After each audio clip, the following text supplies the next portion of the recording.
the merchant vessel Serenity's Call. Dropped out of hyperspace with a violent shudder that rattled every bolt and panel throughout the ship, Captain Veltar gripped his command chair as the artificial gravity system struggled to compensate for the sudden transition from faster-than-light travel back to normal space. His iridescent blue skin shimmered under the bridge's soft lighting as he quickly scanned the navigation displays with practiced eyes.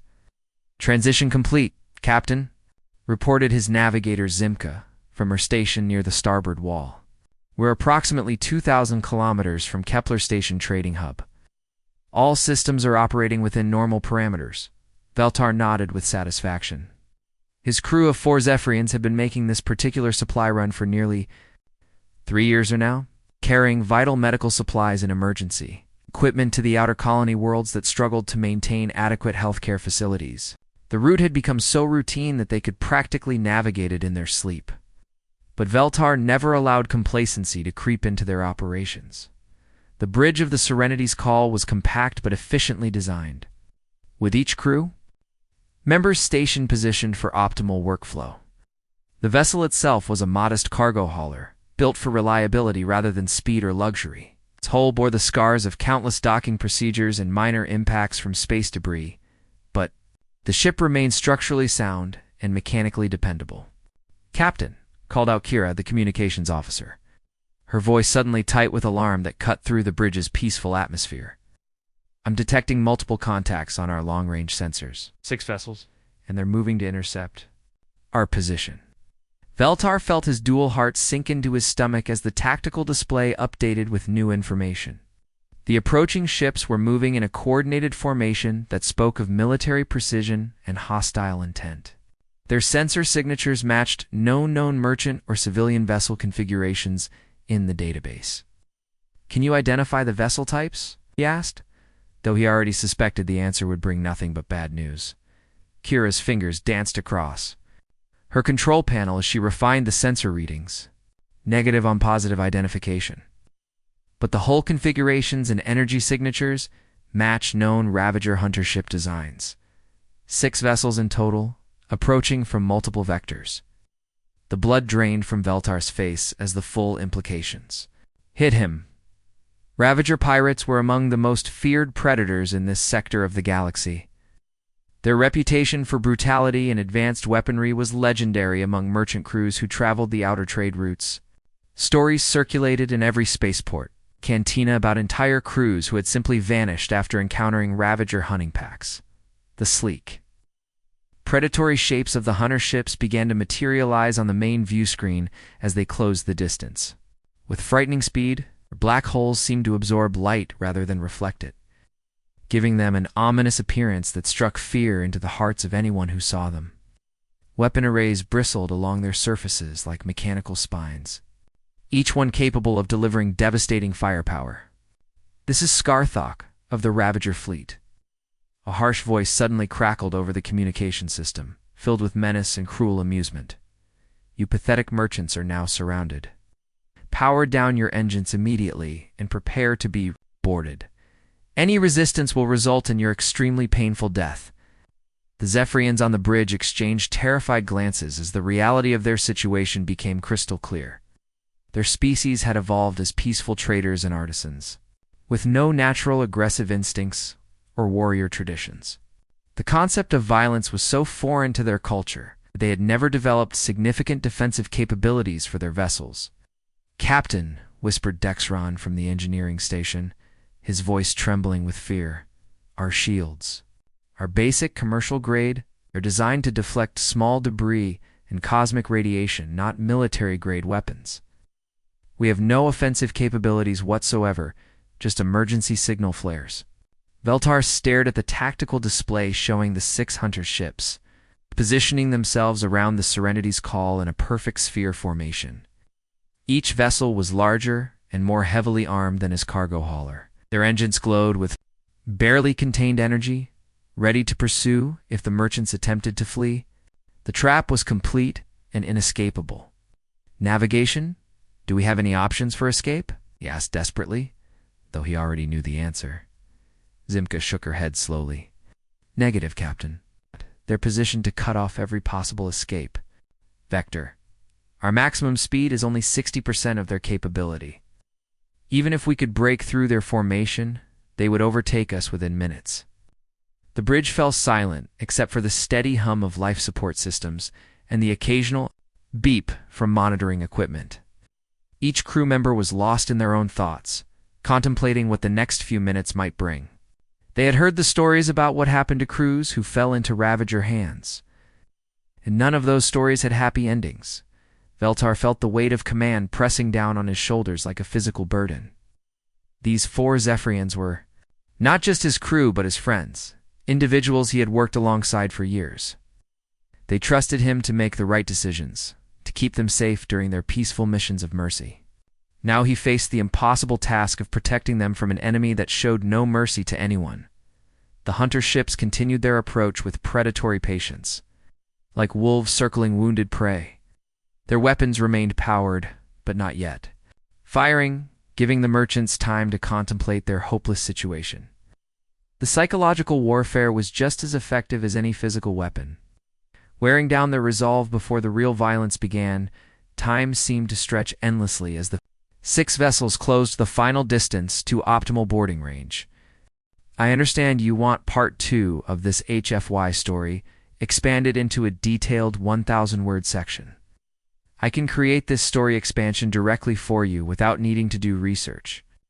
As this is a creative writing task based on your specific outline, Captain..." Veltar felt his breathing become shallow as he stared at the tactical display showing the 6 Ravager hunter ships maintaining their perfect formation around the Serenity's call.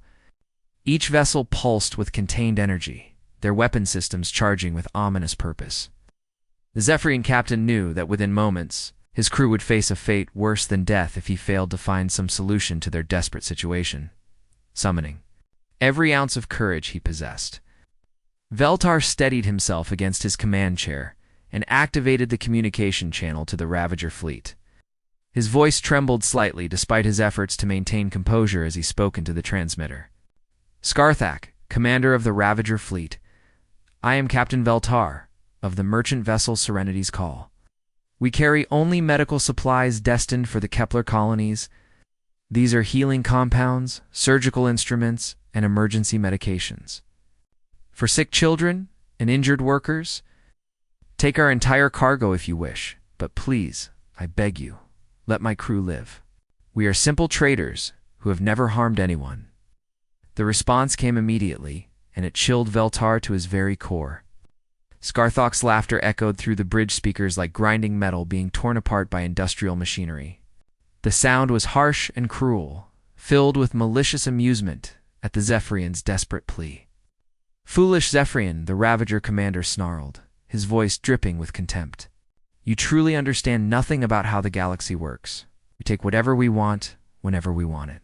Your precious medical cargo is worthless to us, compared to what we can earn from other sources. Your ship will be stripped for parts and sold to scrap dealers. Your crew will fetch excellent prices in the slave markets of the Outer Rim. Young, healthy Zephyrians are particularly valuable as domestic servants for wealthy collectors." The bridge fell silent, except for the horrified gasps from the crew members who had heard every word. Veltar felt his hearts pounding against his ribs as the full horror of their situation became clear. The Ravagers had no intention of showing mercy or accepting any reasonable compromise. "You have exactly 5 minutes to prepare for boarding," Scarthak continued with obvious satisfaction. "Disable all security systems. Gather your crew in the main cargo hold and submit to restraints. Any resistance will result in immediate execution, though I promise you that death would be far more merciful than what awaits you in the slave markets." The communication channel closed with a sharp click, leaving the Zephyrians alone with their terror and desperation. Veltar looked around at his crew, seeing the fear and hopelessness reflected in their faces. These individuals had trusted him to keep them safe during their peaceful missions of mercy, and now he had led them directly into the hands of the galaxy's most ruthless predators. Kira immediately sprang into action at her communications console, her fingers flying across the control panels with desperate urgency. She began transmitting distress calls on every available frequency. broadcasting their location and situation to anyone who might be listening in the surrounding space. "Mayday, Mayday. This is the merchant vessel Serenity's call," she transmitted. "On the standard emergency channel, we are under attack by Ravager pirates at coordinates 77 Alpha 9 near Kepler Station. 6 hostile vessels have us surrounded. We require immediate assistance." She switched to the military emergency frequency and repeated the message, then tried the civilian rescue channel, the commercial shipping band, and even the encrypted channels used by independent security contractors. Transmission went out into the void of space, carrying their desperate plea for help to any vessel that might be within range. "Any response?" Feltar asked, though he already knew the answer from the expression on Kira's face. "Nothing, Captain," she replied, her voice cracking with emotion. "We're too far from the main shipping lanes.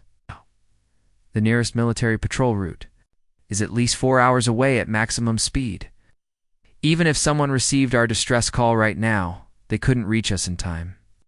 Dextrin looked up from his engineering station with grim news. "Captain, the Ravagers are firing warning shots at our hull. Our shields are absorbing the energy, but they're not designed for combat situations.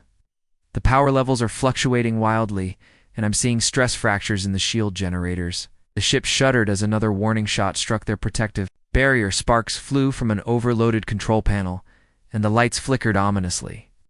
The Serenity's call was never meant to withstand military-grade weapons, even at reduced power settings. "How long can we hold out?" Beltar asked, though he dreaded the answer.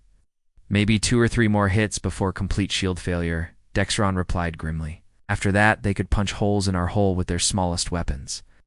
Veltar closed his eyes and felt the crushing weight of his crew's lives pressing down on his shoulders. He'd read the intelligence reports about Ravager operations, who were known throughout the galaxy for their complete lack of mercy or compassion. No captured crew had ever been ransomed or released. The slave markets they supplied were notorious for their cruelty and the short life expectancy of their victims. As the hunter ships began their final approach for boarding operations, Kira made one last desperate attempt to reach anyone who might help them. She opened all communication channels simultaneously and broadcast on every frequency their equipment could access.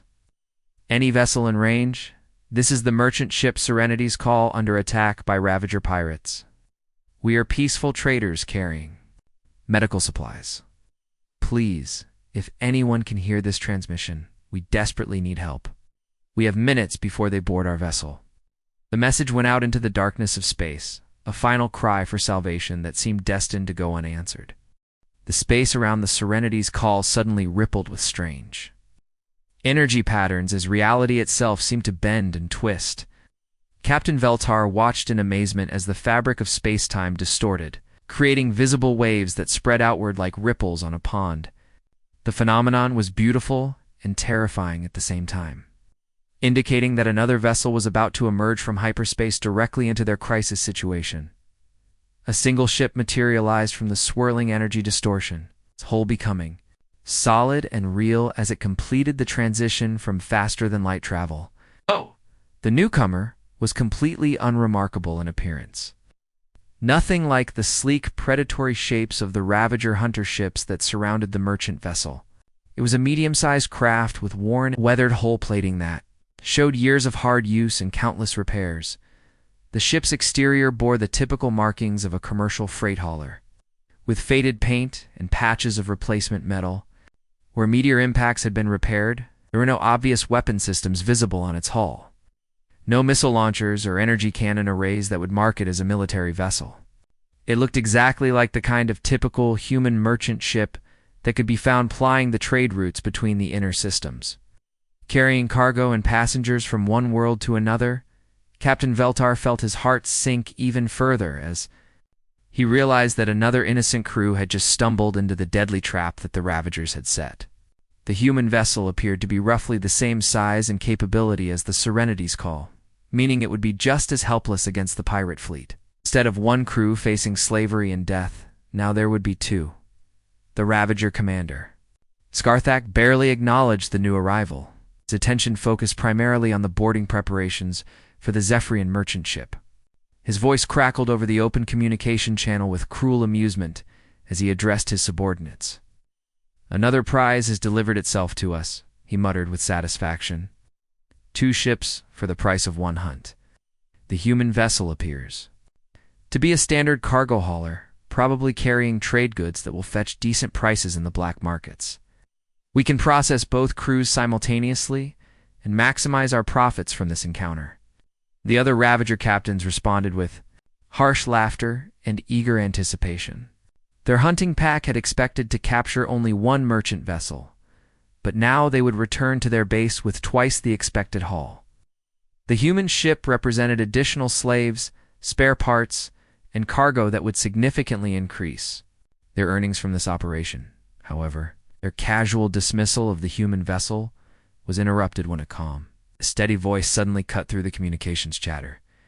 The voice belonged to someone who spoke with quiet confidence, showing no trace of the fear or desperation that had characterized the Zephyrian captain's earlier pleas.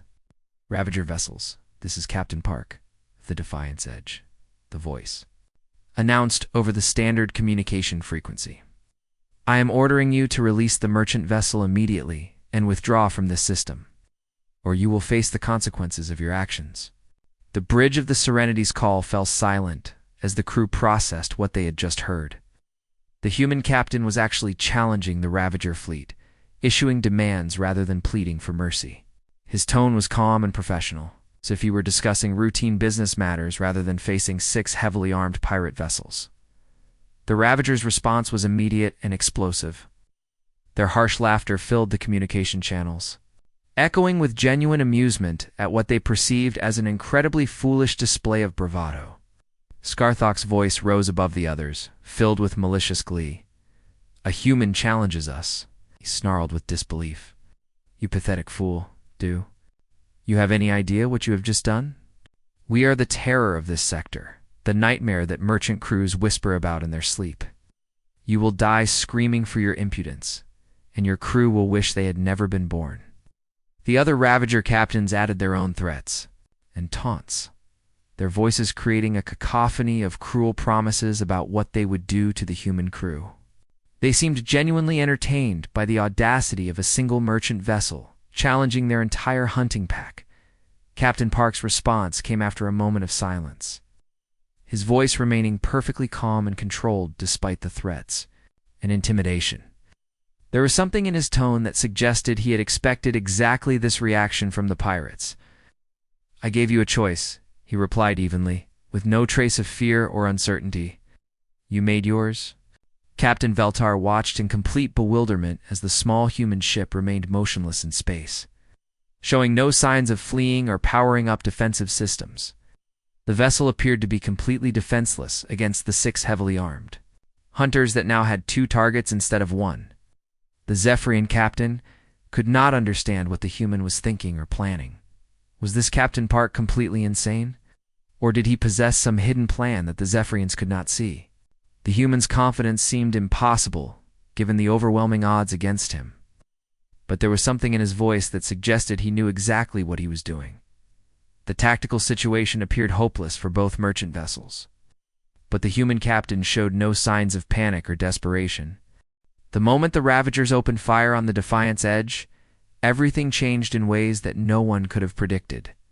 Captain Veltar watched in amazement as the human ship's hull began to shimmer with a strange iridescent glow, the metal surface appearing to ripple like liquid mercury under the harsh light of the energy weapons.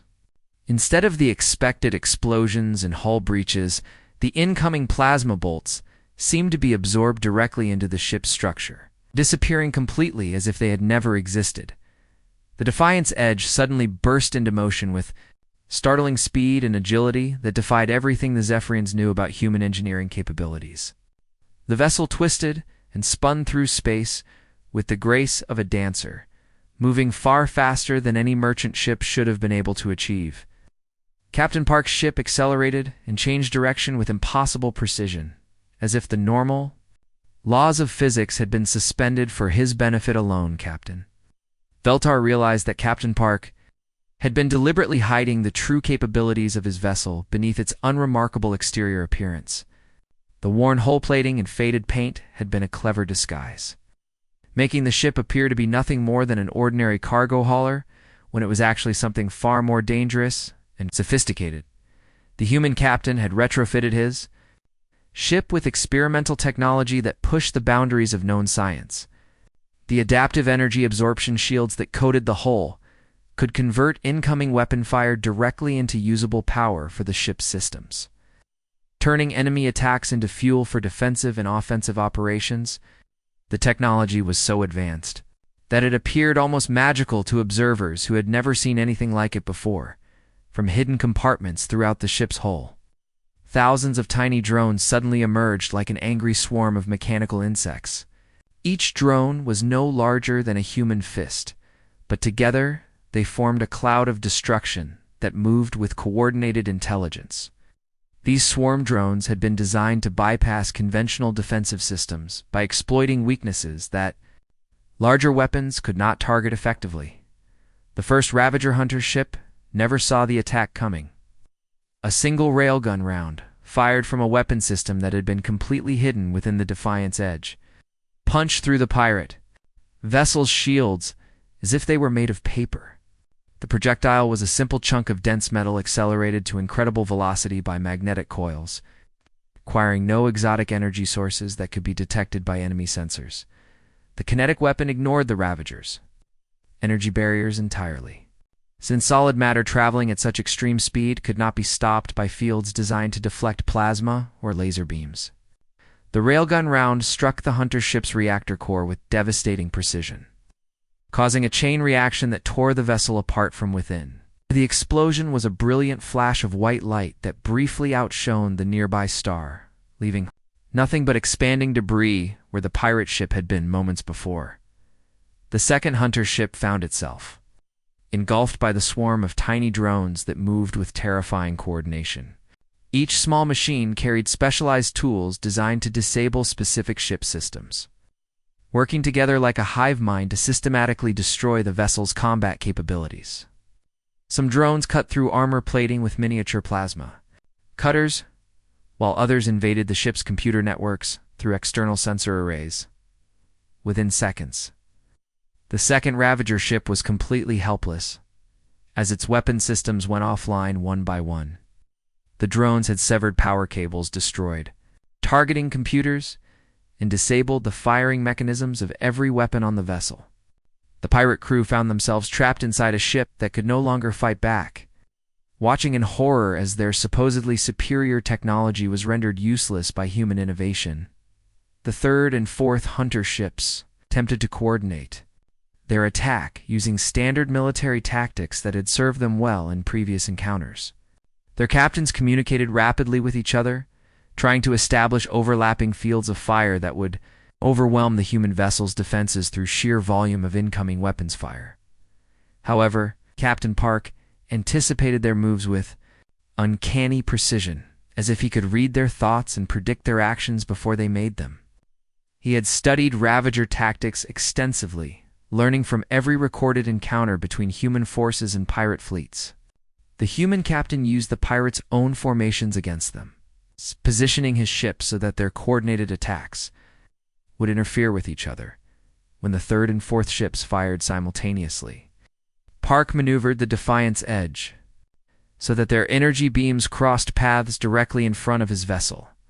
The intersecting plasma streams created a massive interference pattern that disrupted both attacks, while the adaptive shields absorbed the chaotic energy that resulted from the collision. "Impossible," Scarthok roared over the communication channels, his voice filled with disbelief and growing panic. "These humans fight like demons. How can one ship defeat our entire fleet?" The remaining Ravager vessels scattered in different directions, abandoning their coordinated formation as fear overtook their tactical discipline. Their captains had never encountered anything like the humans' unconventional fighting style, and their traditional advantages in firepower and numbers had been completely neutralized by superior technology and tactics. Within minutes of the battle's beginning, 5 of the 6 Hunter ships were either destroyed completely or drifting helplessly in space with their systems disabled. The surviving Ravager commander found his own vessel crippled and his crew in full retreat, desperately trying to escape before they shared the fate of their companions. This is a creative writing task to expand Part 5 of your science fiction story. I can write this directly for you without needing to do research. This is about expanding your existing narrative.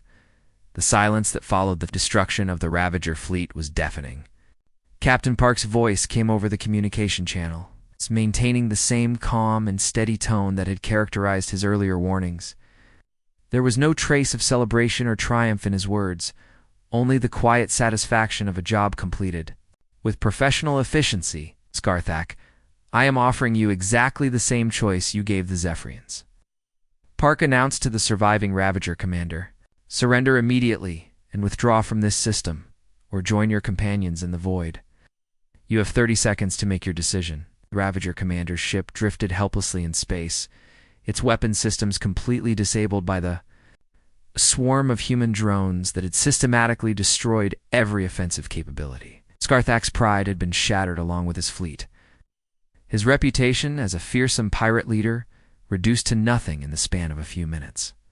The commander, who had terrorized merchant vessels across multiple star systems, now found himself at the mercy of a single human captain.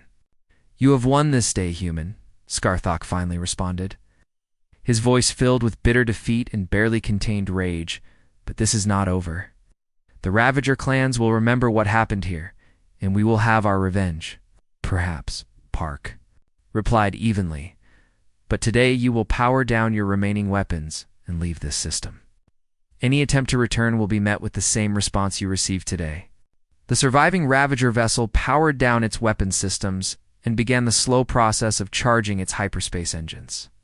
Scarthak's ship limped away from the battle site, its hull bearing the scars of the brief but devastating encounter. With human technology, the commander would indeed spread word throughout the criminal underworld that humans were not to be underestimated, that their seemingly primitive vessels might hide capabilities that could destroy entire fleets. Captain Park Veltar transmitted, his voice shaking with overwhelming gratitude and relief. Please, I beg you to come aboard our vessel. We owe you our lives and the lives of countless colonists who depend on our medical supplies. Out! Your intervention, we would all be dead or facing a fate worse than death. The human captain accepted the invitation, and within an hour, Park was sitting in the Serenity's Call's small common area. The space was cramped but comfortable, designed for crew relaxation during long voyages between star systems. The walls were decorated with traditional Zephyrian artwork and personal mementos from the crew's various adventures. Park appeared younger than Veltar had expected, perhaps in his early 30s by human standards. His dark hair was neatly trimmed, and his clothing was practical rather than fancy. However, his eyes held depths of experience that suggested he had seen far more of the galaxy's darker aspects than most beings his age. There was a quiet sadness in his expression, as if he carried the weight of countless encounters with evil and suffering. Kira served traditional Zephyrian tea in delicate ceramic cups, a gesture of hospitality that was deeply meaningful in their culture. The beverage had a mild, pleasant flavor, with subtle floral notes that helped calm the nerves after stressful situations.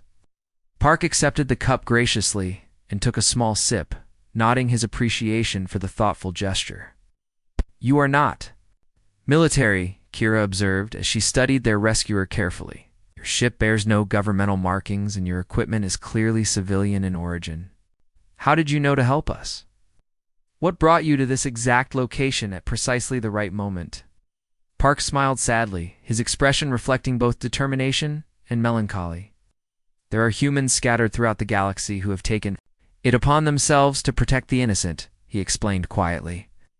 We monitor trade routes, respond to distress calls, and make sure predators like the Ravagers know there are consequences for their actions against peaceful beings. But why?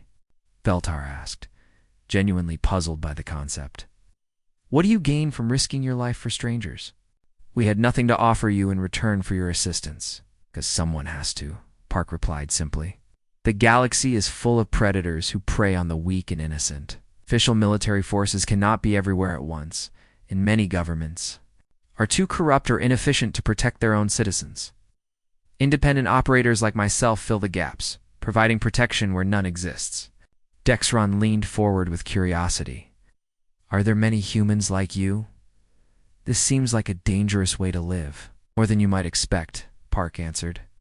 We do not advertise our presence or coordinate our activities through official channels. Each of us operates independently, but we share information and resources when possible. The important thing is that evil beings like the Ravagers know they cannot act with complete impunity.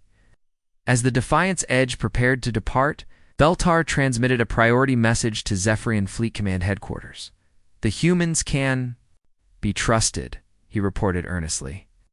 When darkness falls and the predators hunt, they will be there to stand between the innocent and those who would harm them. We should remember this debt. Captain Park's ship disappeared into hyperspace, continuing its solitary patrol through the vast darkness of space. Somewhere among the stars, other predators were hunting innocent beings, and humans would be there to even the odds.